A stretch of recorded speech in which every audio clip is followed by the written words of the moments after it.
All right, guys, please grab your coffee, take a seat. We're going to get started. Wow. What is it about your voice? That is impressive.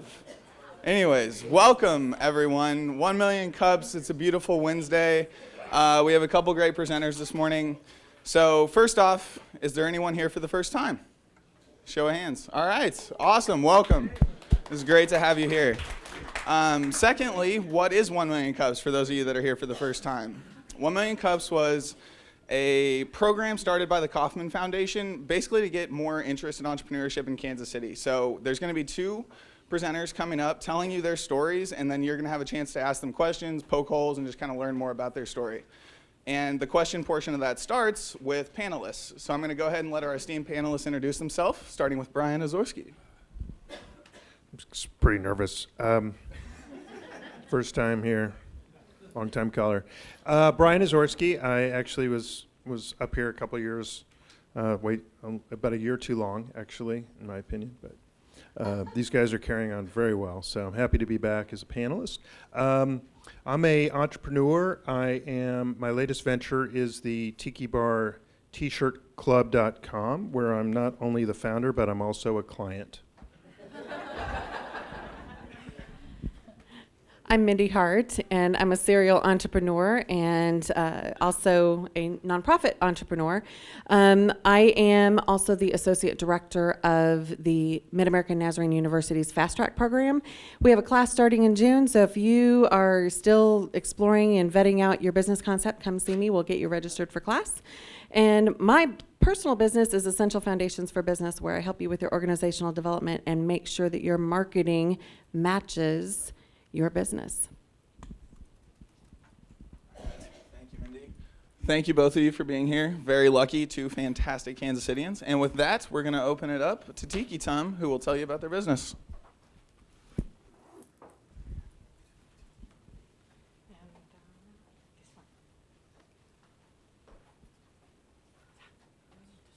Yeah, it's on. You should be good. Good morning. The city of fountain, sports, and ballet. Now it's time for some science. This is my son, Darian. He's 8 years old. He's in the second grade at KCPS public school. He loves to learn. Typically, he's the one who is hiding with his flashlight and book under his blanket on mixing his next solution or building the next fort. But things have not been always the same. A few years ago, he was diagnosed with autism spectrum, sensory challenges, and few other handful things. Life was very, very different. Learning was nearly non-existent. This is when we decided to change it. My name is Olga. I'm a founder of Tikitam Sensory Science Lab, a place where science comes alive. At Tikitam, we blend science, movement, and fun, and bring it to children of all abilities. Now it's time for a quick experiment. No explosions. If you can please close your eyes for a few seconds and try to remember the most happiest moment in your childhood. And now think why you actually remember it. I still remember me being a little girl selling tulips on the street of Soviet Russia. And I do remember it because I remember the smell, the sound, and the feeling of a first metal coin in my hand. That's why Tikitam use all senses, and we design our own curriculum to help every single child to learn. My name is Amy Melton. I am a certified teacher here in the Kansas City, Missouri School District at one of the charters. I have been with Tikitam now for about a year, and it's wonderful because I get to teach science. Yes. Is it on? Can you guys hear me? Yeah. Okay. I'm a teacher. I can make sure you can all hear me even without this.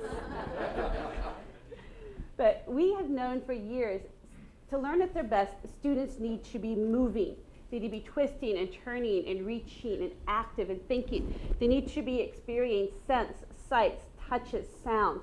The absolute worst way to teach is to sit them in a chair and have them learn about the circulatory system by filling out a worksheet and watching a video, and yeah, they'll learn, but it's not the best way to learn. At Tikitam, we teach the circulatory system like this. The kids actually made a model of blood. The red blood cells are cranberries, the nuts are the white blood cells. We use corn syrup for the plasma. And by the time they touched this and made it, occasionally actually even eaten some of the cranberries for taste, they understand and they will never forget, oh, these are the components of blood. We also start off, instead of just, okay, it's time to start chapter 8, we connect what we're doing with something that the kids already know. Valentine's Day, hey, what organ do we talk about on Valentine's Day? The heart. That's how we led into the circulatory system. Whatever lesson we teach, we try very hard to tie it into some sort of holiday, event, or activity the kids are already familiar with. We are a mobile lab.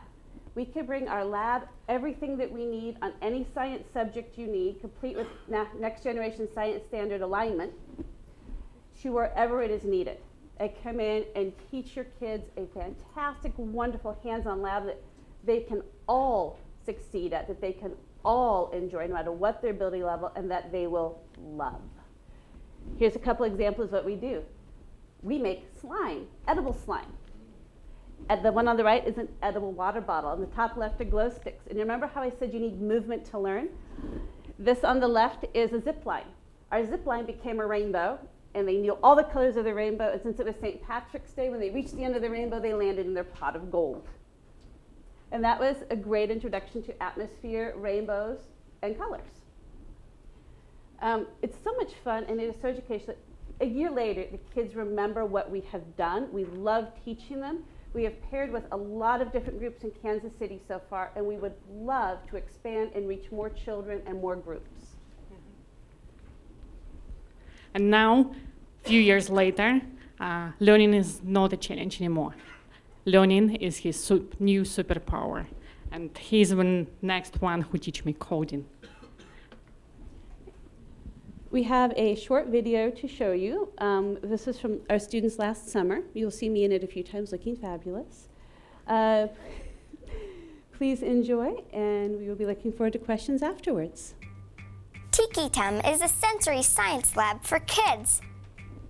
Here in Kansas City, we change the way children learn. We blend science, movement, and fun. We do a lot of science that deals with ordinary things you'd find around your house, lots of hands-on science. You can see it, you can touch it, you can feel it. They're learning it by doing it. You see this and it glowed. This is why. The more senses you can engage as your child is learning, the more they're going to remember, the more they're going to understand, and the more they're going to step out of their comfort zone to explore more. Oh my gosh, he's had a great time. So he's with older kids, younger kids. The teachers seem really experienced. Especially in handling a variety of children. My son doesn't want to leave at the end of the day. He wants to stay, and the teachers are really supportive, and they seem to really get to know each child, and it's been a really great experience. I highly recommend it. A lot of the stuff we do here, we wouldn't be able to do in a classroom just because there's just not the funding in the school to have all of that stuff all the time. But a program like this could push into a school and definitely provide that environment and enrich the children's learning. And we work with small groups because we want them to have an opportunity to be fully engaged.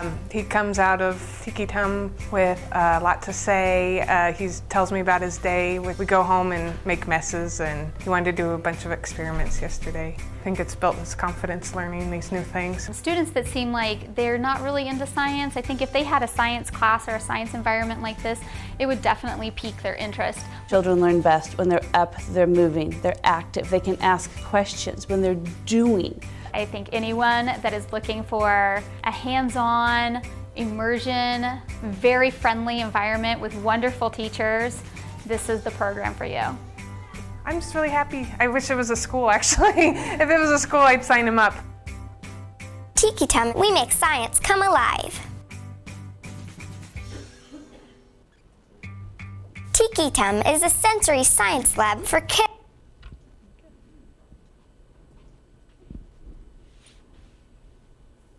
This is our question and answer time.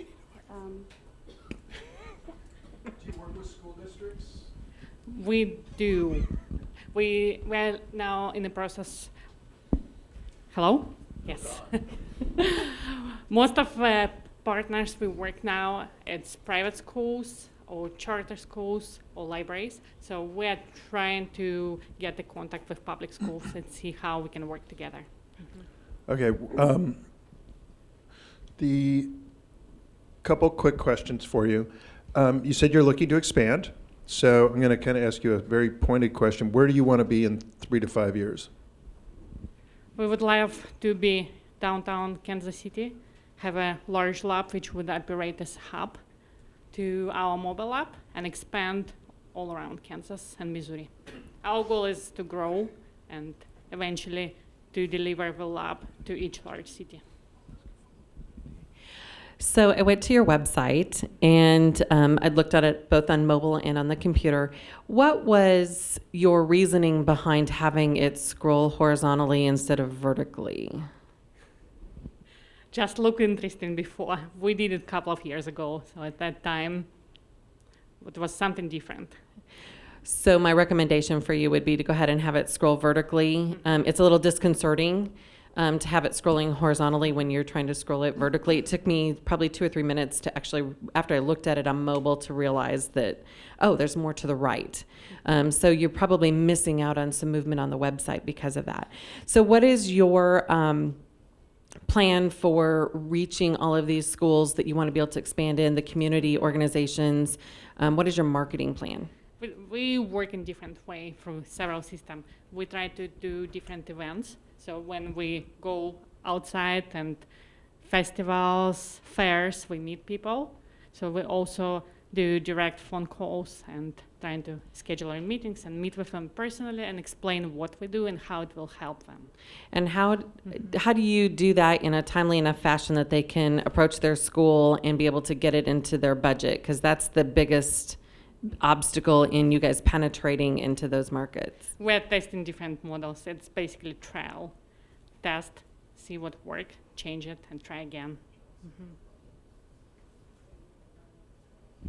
I think I'm kind of imagining the birthday party concept is pretty big. Has that been successful for you? Yes, it was. Okay. Do you do that constantly? Is that part of the mobile lab also? It's a part of mobile lab is our main product, but we have an on-site lab in Merriam where we have camps, parents' night out, birthday parties. So this is a base lab where kids learn and test new things, and all the mobile lab is streamlined from that one. So. And for the birthday parties, do you have a variety of themes or types of Yes. experiments? Is that available to see on the internet? Yes, you can. So generally, when the parent asks us about birthday party, they go online and they fill a form. But part of our methodology, what we do the documentation process. Every lab, every single lab, we take pictures through the labs for each birthday. So we always use our Facebook as a hub where each parent, each school can go log it and access and see what has been done and pick it from there. All right. You sure, Mindy? I'm good. Okay. All right. We can go ahead and open up for questions. I saw one beautiful smiling face and a hand. Love the concept. Have you thought about developing curriculum that could be licensed by schools outside of Kansas City area? Actually, that is one of the things that we have been working on. Olga has some fantastic designs and great ideas. At this point, it's just a matter of having the time and the resources to start pulling that together. The goal is to have a wonderful kit with simple, very streamlined, almost IKEA-style directions where any teacher can get that. They look at it, has exactly what they need, the layout of activities, and just they open it up and everything they need to teach that particular topic is right there in front of them and ready to go. And that's one of the things that we are aiming to be able to do. It's looking into the future. That is definitely one of the expansions we want. And we're already testing the first prototype in the lab. So thank you so much. Question over here to the left. Hi, I actually have two. One is, where do you guys find your instructors to actually go out and teach the courses? And then secondly, how familiar are you guys with Mad Science? They're a huge competitor, obviously, and I feel like they do something very similar. So how do you guys plan on differentiating yourselves from that market? Because I know that they're pretty locked in. Thank you so much. Instructors, first question. We always look for the talent, and we look at through personal network, through connections, through schools, through events, through Facebook groups, because for somebody who is a part of Tiki Tam has the ability to teach without lesson plan. In the lab, we have about 200 different materials. So when the class starts, if we see the kids are not ready or they're not happy or something else changed, we're being able to switch the topic instantly and adjust. So we're always looking for a talent who has that ability, not follow the lesson plan, but just be able to dive in and help children to learn. Do you want me to cover the math science? Yes. Okay. I actually was with Math Science about it's about 3 or 4 years ago. It's been a while. They are similar. They do offer mobile labs, but the design for Ticketum is much more in depth. It is organized to where you don't have to be a standard student to succeed. You can have a child facing all sorts of difficulties, and they can still succeed at our lab. It's also not a here, watch what we do, and copy it. It is beakers and flasks and test tubes and dry ice and all sorts of actual lab equipment, like real lab stuff that these students are able to use. And they're doing a lot more. They're stimulating all the senses. Math Science is wonderful. It's a great program, but ours is a lot more in depth, a lot more educational, a lot more hands-on, a lot more along the lines of real science. And it's a lot of fun. And the question on competition, I think the more science programs will be in Kansas City, the better will it be, because you can see a lot of sports, a lot of ballet, and a lot of other programs, but the market for science education and for STEAM is still growing. So I hope there will be more kids who will be interested in science, and the more kids who can change and be future inventors and innovators. So the more companies will work on this effort, will be better. Question over here to your right. Great product, great idea. Thank you. My wife is an educator, and my daughter's also an educator. And the sad part about this, and I think your greatest hurdle is the Department of Education in Washington, D.C., because, and I don't know if everybody knows this in the room, but so many of the educators, they're directed to teach the kids how to take tests, so that they can take tests so they can get funding back from Washington, D.C. And it's so sad. And the kids don't learn anything about life or how to do things or where electricity comes from or how things are made. It's awful.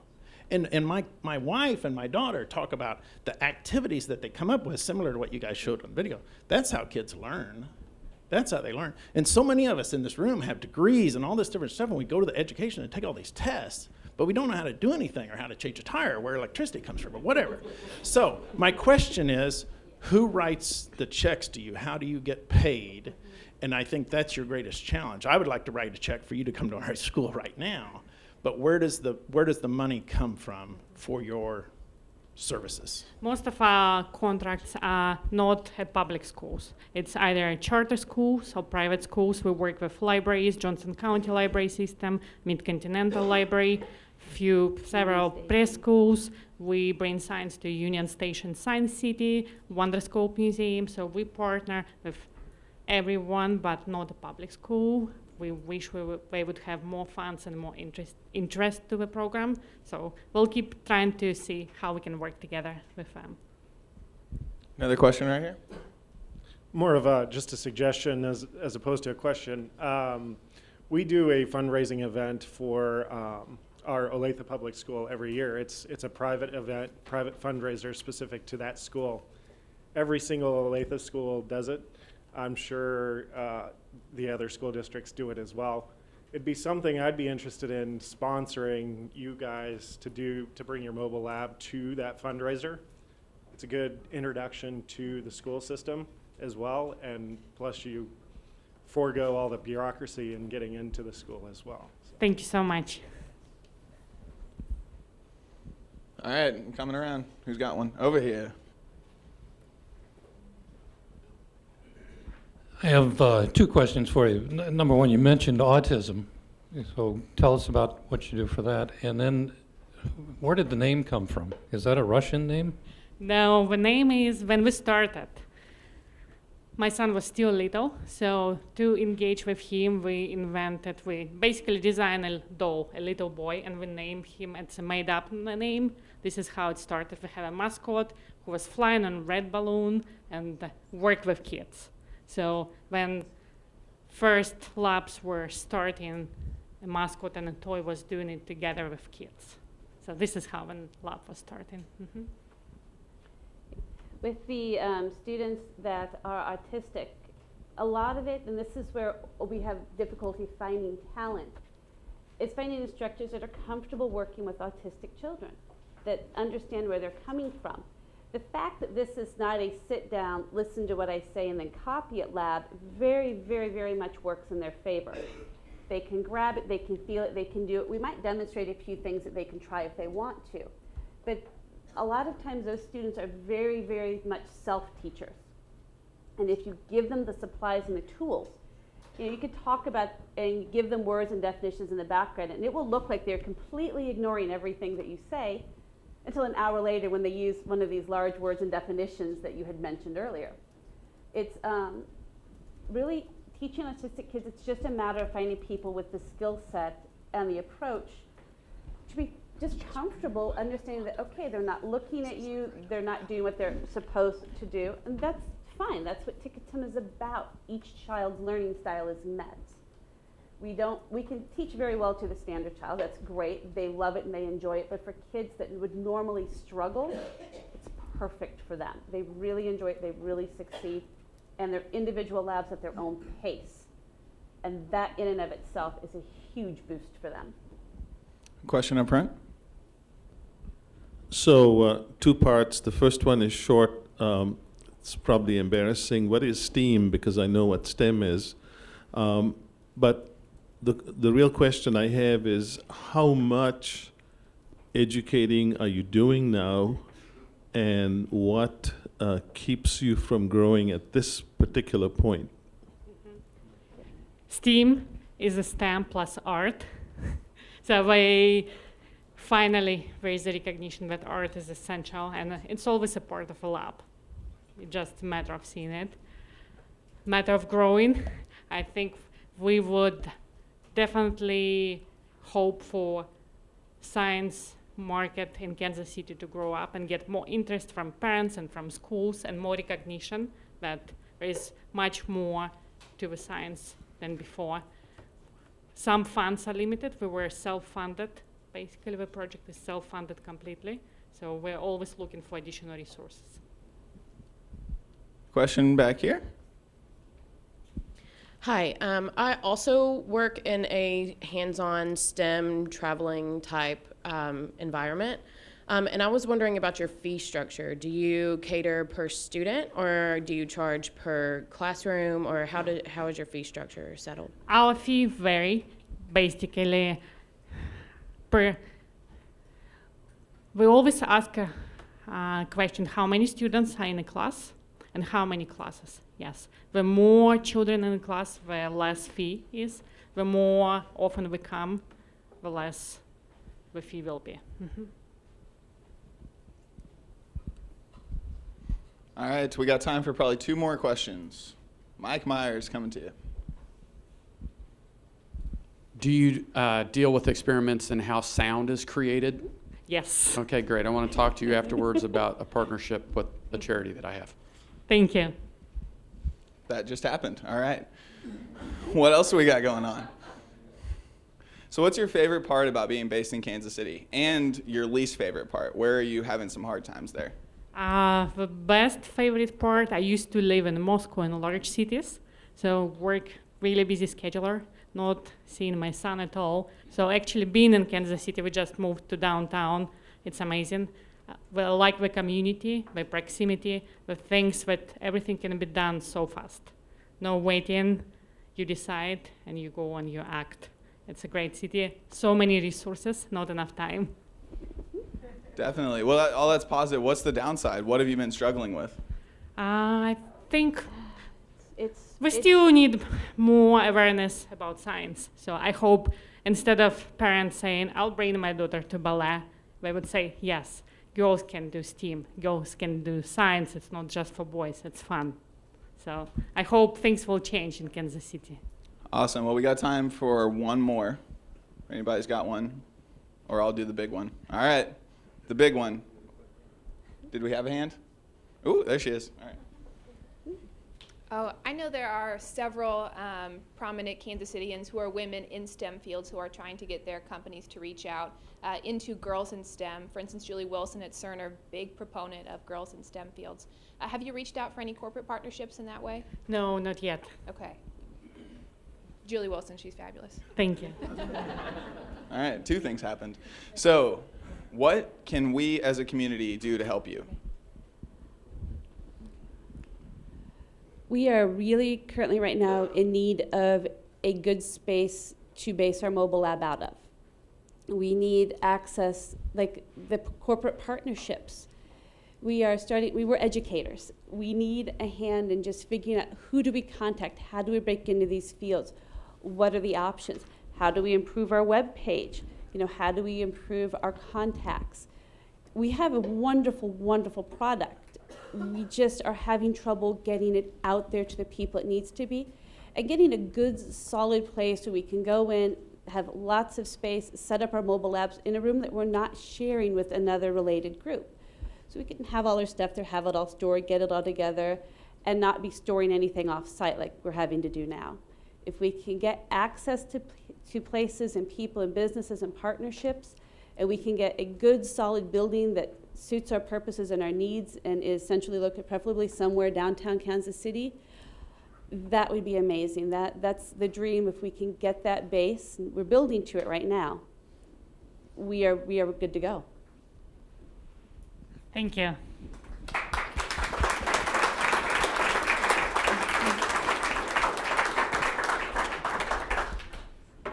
Thank you so much for your presentation today. First off, I would like to bring up Aditya. He has an announcement about Startup Weekend next weekend. Wait, is it this weekend? Sorry, this weekend.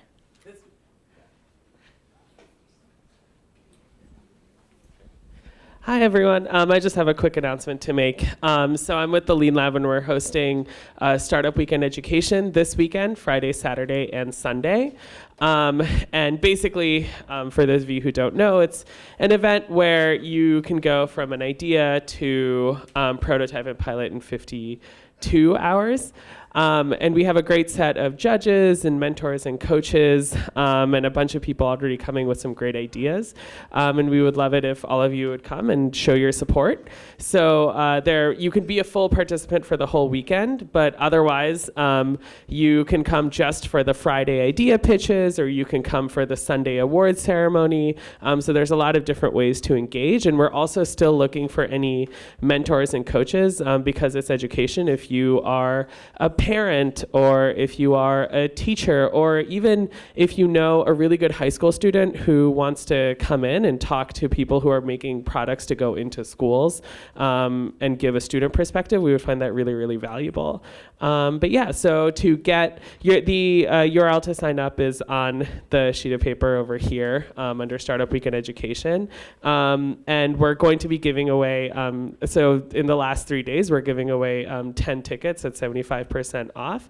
So today's code is just going to be Wednesday 10, all lowercase. So use that when you sign up. But that's it. Thank you. Thank you. Okay, a couple other announcements. It's co-working Wednesdays at the ECJC. If you have any questions about that, see Ari over there on my left, your right. Also, the ECJC is hosting the workshop today from 10:30 to noon right after this. It's the importance of bonding and rapport. Also tomorrow night, Hammer Space is having an open house. If you haven't been in that space, go check it out. And then next week for Guild It, which is the Inspired 1MC for Artists, they are having their event next Thursday from 12 to 1 p.m. So I am excited to welcome our second presenter today. Please welcome Alex Adams of Rodeo Analytics.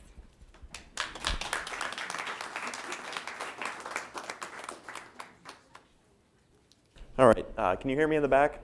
Is that good? Okay. All right, as she mentioned, I'm Alex Adams, the founder and CEO of Rodeo Analytics, and thank you very much for having me here today. And so we're actually based out of Lincoln, Nebraska, And so actually one question that I get pretty frequently is, how does a guy like me whose background is in mechanical engineering, who's designing miniature surgical robots and doesn't actually ride horses, get involved in rodeo technology? And so the answer to that is that my wife and father-in-law actually ride horses. So for them, their event of choice is actually barrel racing. And so how things kind of got started was my wife came to me, it was a little over a year ago, saying, Alex, I want to improve, but I don't know what else I can do to kind of tweak and improve my performance. And so I kind of thought about it a little bit, and then went to 34 other barrel racers to kind of see if they had this same dilemma. And so they ranged in experience from high school all the way up to world champion in their respective discipline. And so I found that they had that same need of trying to find that competitive edge so that they could improve and get to that next level of performance. And so one thing that we found that they commonly used to kind of help evaluate their performance was just using smartphone video of them riding at their competition and then reviewing it later to see how they could improve. And so although it helped out a pretty great deal, there's a pretty big gap in information that they're able to use in order to improve. And so what we work on is providing a network of cameras that actually tape the ride and use image processing software in order to quantify their performance so it's much more objective information. And so I'll be showing kind of examples that pertain more so to barrel racing because that's where we've kind of been starting. And so what we see here on the left is an aerial view of what a barrel pattern looks like. And so they start down here, they come around the first barrel, second, third, and then they finish where the start line is. And so what we see on the right here is someone's actual barrel pattern. And so being able to see how they're coming around these turns provides a lot more clarity on how they can improve and optimize that performance. And then we can also look at speed as well and see how that kind of correlates to that pattern. And so in these dashed lines, what we see is that's their start and their finish. And then the green and the red lines are when they're actually entering and exiting each of those 3 turns. So being able to see those correlations between that speed and that turning radius. And so although we're working with speed and path information right now, we'll be working with form and biomechanics later on of both the horse and rider. But the kind of strength comes when we are starting to combine these two in order to compare 2 riders. And so what we see here in this video is a direct comparison around one of these turns. And so being able to understand why it is someone's a little bit faster around that turn, provides great value. And so we see, the first rider, the rider in red, is coming out a little bit tighter, and they're actually popping out of that turn a lot faster. So providing an actual reason of why they're better is, pretty valuable. But then that question comes up of, is it something that actually is valuable to people? And so our paying customers actually say that yes, it is. Oops. And so this is Jamie, and so to kind of paraphrase what she said, so she purchased our services, and so she was able to kind of get a better perspective of her turn and able to change a little bit how she was practicing in order to improve and increase her time the next time that she was able to compete. So that's, that's really powerful stuff. But how do we generate revenue with this analysis? So what we do is we provide the show hosts with cameras that they actually set up, and then we remotely operate those cameras. So we incentivize the show host, since they're a little bit short-staffed, to set up these cameras by providing them with a percentage of revenue. And so what we do then is we actually sell that analysis directly to the competitors via our website. And so to kind of look at a timeline of Rodeo Analytics, so as I had mentioned, around a year ago is when things initially started. I didn't work on it for a couple of months this past summer. And then we kind of got things going and started analyzing a few events over this past winter in Lincoln and got a few paying customers. But now we're starting to move into other disciplines like team roping. And so we're actually providing analysis service to the entity called X Factor Team Roping. And so they actually produce educational content that features professional team ropers. And then moving on into this upcoming summer, we're really excited to be a part of the Straight Shot Accelerator, which is a 90-day program that is based out of Omaha. So that's all I have for you right now. I'll be glad to take questions. Absolutely. It's a great idea. It's a market that is untapped. My daughter's best friend has been barrel racing for many, many years. And I was kind of intrigued by this. I'm really intrigued now after I've seen your presentation. However, if I just heard about you and I went to your website's dead. It's blank. There's nothing there. The first thing when I get to a website, I want a clear direction of what I'm supposed to do.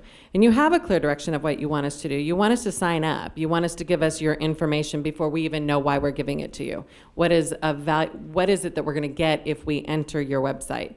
So I don't know what's on your back end because, quite frankly, I didn't give you that information. And I'm a typical consumer. So if I was to send my daughter's best friend there to say, hey, you might check this out, there's nothing for her to say why she wants to do that. So I would recommend that you really look at that website. If a rider hears about you from someone else, maybe from another rodeo, and they go to your website, they may or may not, in this day and age, want to give you email addresses and stuff that they may feel like they may get spammed with. People are more cautious about that. So I would look at that. When you look at incentivizing the shows to be able to put up those cameras, I guess I'm looking at your profitability. What's the price point for the rider? What percentage of profit margin do you have when you do this? Labor hours? I mean, I'm kind of curious about all of that profitability stuff. Okay. So with the website, I don't really have any web development background, and so that's one area that I'm well aware that we have a deficiency in. And then when it does come to the price point, so we did try subscription pricing for a little while, but that didn't work out very well for us. Because riders go to different venues pretty frequently, and so only being set up at one venue currently, that didn't work out too well. It might work out better with a better network. So what we do is like a pay-per video or pay-per analysis, and so we've got it structured currently where it can be very limited information, starting at about $2 all the way up to about $100 worth of services. So what we try to do is kind of cut it up so that if they want just the speed information or the path information, or they just want it for a select part of the pattern, then they can choose that option. And so what we're doing there is trying to figure out what people are kind of gearing towards with that price being individually packaged for each of those components. And then when it comes to the incentivization for revenue sharing, we haven't implemented that quite yet, because currently, so at Lincoln, I just handle everything with the setup, and so we'll be testing that out. So I'm not sure what that percentage will be. So that'll be something we'll be testing out a little bit. And so we haven't been concentrating too much on the economics of it currently, because it's more focused on making sure that the product is something that the riders want. And so I haven't been paying quite as much attention to those components of the price. Alex, how do you track? Do you put something on the rider or the horse or the saddle? How do you track that motion? What we do is it's just pure image processing, so nothing actually goes on the horse. So then all you need to do is videotape. So then you don't need any kind of ask them before they're about to go in there, hey, do you want to put this on your saddle? Because some people are very particular about what they put on their horse, and so we're trying to be as unobtrusive as possible. Okay. Do you have a self-service option where they could actually take their own video and then send it to you, and then you would do the analysis? Because that would be less labor intensive, and that has some great potential. Yeah, so that's what X Factor Team Roping is actually doing, since they kind of do their own production of video. So we've had them do setup of their cameras. And so the difficulty is primarily in the size of the arena. because it is so large, you need multiple cameras to be set up in order to cover everything. And so what we're looking at is expanding into that realm where you could do it on just one specific piece of your pattern at home when you're practicing. But when it comes to that camera setup, it'd be something, or more than likely be a subsidized, so that they can take it wherever they want to, especially for those larger shows. Did that answer your question? Okay, I think we're going to open it up to the audience for questions, so please raise your hand. Question on your right. With what you were showing there in terms of the pattern and things like that, I know you said you're not a web guy. I'm not one either. Have you thought about down the line hiring a web guy to create an app? Because what comes to mind is you were saying the riders don't like having a camera. It's just like when I run, if I keep my smartphone to my, on my armband here, it tracks me running around the city. It seems like if you developed an app, you could get the same data just by having the smartphone on the rider, and then you may not even need all the cameras. Oh, so you're talking about like just putting it in their pocket and Yeah, tracking it. I'm just saying, like that graph you're showing, it seems like that alone, an app could also create the same type of information for you, and you could save a lot of money. So there is a company, they're called Equisense, and so they're based out of France, I believe, and so their focus is on show jumping, and that's kind of their approach. It's actually a dedicated device, and so the trouble with using the accelerometer that's on a phone is the precision that you're given with that, because if you look at any kind of running apps or anything like that. Like I have an Apple Watch, and so if you go on a run with just that, they use the same technology as an accelerometer. It's not, you get a lot of floating that happens because you're taking integrations, and so you get a lot of drift, and then you also need an actual reference point to that, which can be a little bit difficult. And so that's one of the difficulties that Equisense has had, and they haven't even launched their product, and they've been working on it for, I don't remember how long, well over a year, and they haven't even launched anything, and they've got a lot of funding and like 13 developers, and so you need really, really high precision accelerometers in order to achieve that. And so that's why we haven't gone that route in particular. Another question for you in the back, Alex. Alex, I absolutely love what you're doing here, and as a fellow engineer and techie, I can geek out on the technology you showed in the screenshots. Super cool. But what caught my attention is your customer development efforts. I think I heard you say last summer that you talked to over 30 riders to understand what they were doing. And then I think I heard you say that after you developed an initial prototype, you showed it to a few folks and got their feedback on what they would actually want and how they would use it. So my question to you is, what is maybe one or two things that you learned from reaching out to customers that caused you to kind of pivot your solution that you have today? So where we actually started, if you noticed on that video, it was an aerial video. And so what we started with was wanting to actually put cameras in venues where people compete permanently, so they just stay up there all the time and cover all of the events. And so the intention was it's a little bit higher installation cost, but then it would be a lot lower later on because then you don't have any kind of maintenance or any kind of travel expenses. But we found out there's a lot of friction there when it came to those event venues because they're always changing their setup and everything, and so it kind of fell apart a little bit. And so we moved to a portable setup that used cameras on kind of tripods on the ground. And we found that in interviewing some of the customers that had paid for that analysis, what they were more interested in was the path and the speed information. They said that top-down view was nice, but they were getting more value out of that path and that speed information. So that was probably one of the bigger changes, was going from something that was a top-down camera angle, which is a lot easier to analyze, to cameras being on the ground. I was just curious what kind of cameras you used. So what we started off with were just Nest cameras. So nothing too special with the cameras. It's more how they're being used. And so what we'll be doing later on, we'll probably use GoPro Hero cameras because they have really nice resolution and a very wide camera angle. So when it comes down to it, as long as you're not doing like real-time processing, we do post-processing. It doesn't matter too much on the cameras, but once you start going into trying to do stuff real time, then you would need a customized camera solution, which gets pretty expensive pretty quick. Another question on your left.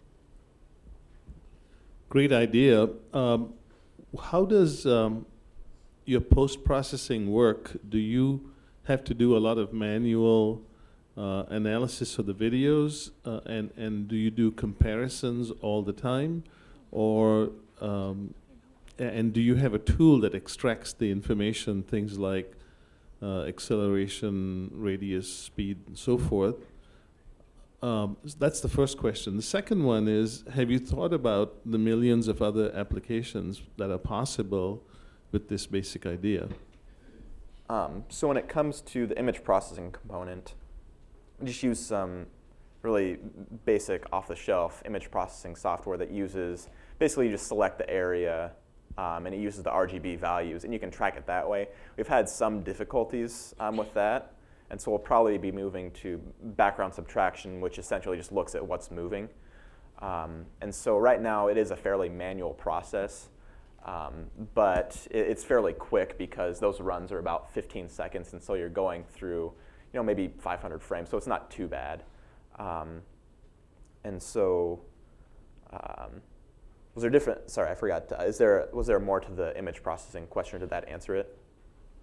And then when it comes to other applications, there would be more so for situations where there's a large workspace and you're tracking an object in that area.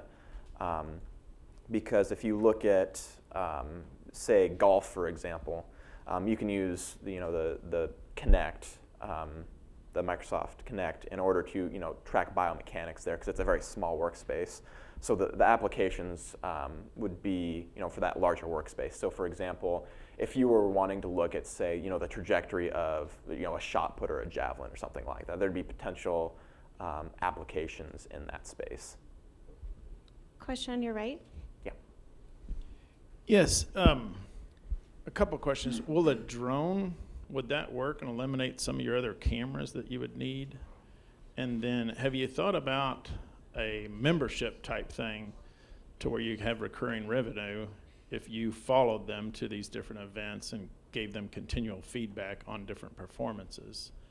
And my main question is about the drone, if that would work, getting your video, because you would need the video for the bioanalysis, right? Biomechanics analysis. Mm-hmm.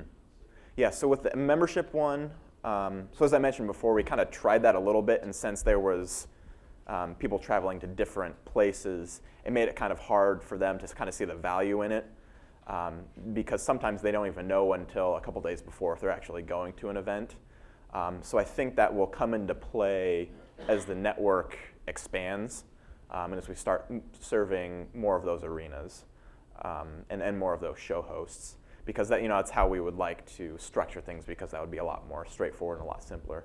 And then when it does come to drones, depending on the event, so drones are inherently a little bit noisy, and so you run into concerns of people, like if you startle a horse, they're going to be really pissed, especially if there's several $1,000s on the line.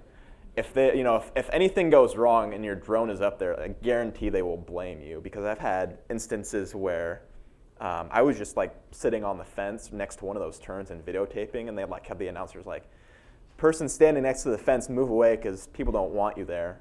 So you gotta be very careful about disturbing the horses in a lot of those events. Not to say that drones couldn't be used, but when it comes to what information we need, having those cameras on the ground would be more than fine. And the other trouble with drones, they would work well for practicing at home, but for a larger event where they're going for several hours, you'd run into issues with swapping out batteries and having multiple drones, and that gets expensive pretty quick. Another question on your left. My question is, we don't have a lot of rodeos in Kansas City. I'm sure they have more up north in the Dakotas and Wyomings. Mm-hmm. How many people do you have to sell this to? Is there a top 20, a top 100? If your wife is an amateur, is she willing to spend $20 to get your information, and how many other amateurs would want to spend money to go from a red ribbon to a blue ribbon? So, what is your outlook on income based on the amount of people that would want your service? So for us, if you look at in the United States, there are 1.15 million people who participate in competitive riding. And so that spans rodeo events, your more equestrian, traditional events like show jumping and dressage. So that's what that large number looks like. And so if you look at specific events, so for barrel racing, you're around the the 30,000 mark for riders. Some of your other events in rodeo have a few more, around maybe the 50, 60, 70,000 mark for a couple of those, but it varies pretty widely. Did I answer your question, or was there a different part to it? How many of those people are willing to pay? A lot of those people travel from rodeo to rodeo to rodeo, Mm-hmm. so you got the same 25 people. You can't sell those same 25 people product every week, could you? So out of that 1.5 million, how many of those, you don't have 30,000 come to the rodeo here in Kansas City. Right. So how many of those people go to another rodeo where you can produce income from? So that'll be one thing that'll depend on the specific show hosts that would be using the system, because some of them, so like the one in Lincoln, they're getting around a couple hundred people each week, but then you get larger show hosts that are hosting events where they get several thousand people showing up. So it really depends on the type of person or the show host that actually has the system. So it can vary pretty widely, and so that's an area where there isn't quite as much information available to provide really deep insight on what that percentage would be. Question on your right. So I've got two questions. One, instead of using accelerometers, is GPS accurate enough if you're pinging it on a regular basis to get to the granularity you want in terms of being able to map the path? It would not. So I think the precision of your general GPS is, I think it's plus or minus like 15 feet. So that's a pretty wide range. If you do want precision with GPS units, they get very, very expensive very fast, and those become kind of larger units. I think they do use it's some type of GPS unit for horse racing for some of your larger events, and that's like a 1 pound box that they actually have on the horse. I wasn't aware that that was something that they had, which I thought was kind of interesting, that they would add an entire pound of weight to the the racehorse. Have you talked to the guys at Garmin about what they're doing in their labs? I have not. Yeah, you get a mix of your larger events are traditionally indoors. There's no GPS signal inside. Right. So that is one issue that you do run into, or some of those indoor events, which are generally the larger events. The other thing is your data itself is valuable, not just selling back to the particular person that generated that data. So do you have enough data now to be able to start extrapolating what a good barrel run is across all your data so that you can then start marketing that as opposed to an individual run or an individual analysis? Yeah, so there is, the revenue generated from selling the analysis is the primary revenue stream, and so there are a lot of different ways to monetize that information. And so there's a wide range, if you look at just barrel racing, of different philosophies. And so I think where the strength will come into play is finding what the strong point of an individual horse actually is, because some horses have more of an aptitude of like a top speed that's a lot higher, or some have a much tighter turning radius. So I think it will come down to tracking their performance over time in order to find out what is optimal for that horse, because if you have a taller horse, a shorter horse, their biomechanics are going to be a little bit different. And so I think where it'll be in the future is a little bit more personalization of what is best for that individual rider and horse. Fantastic. And one last final question for you, Alex. What can we as a community do to help Rodeo Analytics?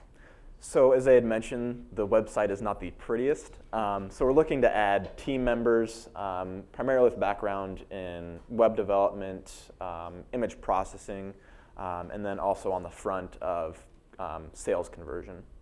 So those are some of the areas where we'd like to be able to add some more team members. Fantastic. Very good. Well, we're going to go ahead and do a couple of quick announcements. First, we're going to do Mug Club, because Courtney forgot to do it. Thanks, Alex. Great job. So if you've been to 1 Million Cups 10 or more times, please stand up. If you're wearing a green shirt, please stay standing up. If you work for Bloom, please come forward. We did it.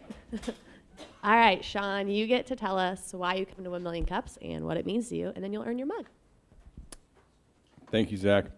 I enjoy coming just to get re-inspired, run my own business, work at Bloom, and attend UMKC and the MBA program, and love hearing the stories and getting ideas and trying to implement what everyone here is doing in their businesses and mine. So thank you.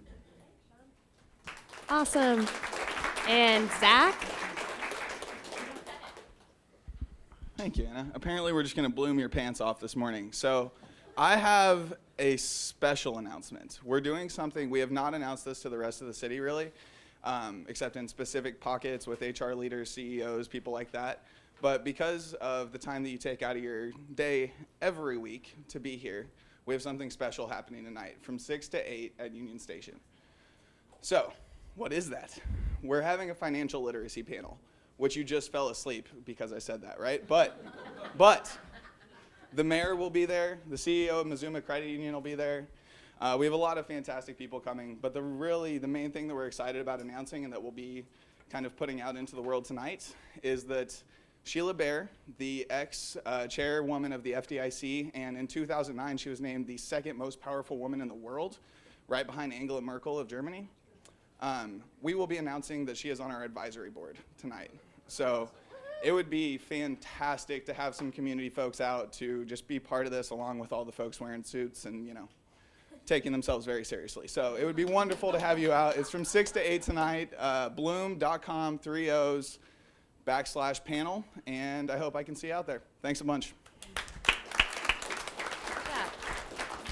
Thanks, Zach. And with that, you guys enjoy the rest of your Wednesday. We'll see you back here next week, 9 a.m. sharp, or 8:30 if you want to grab some coffee.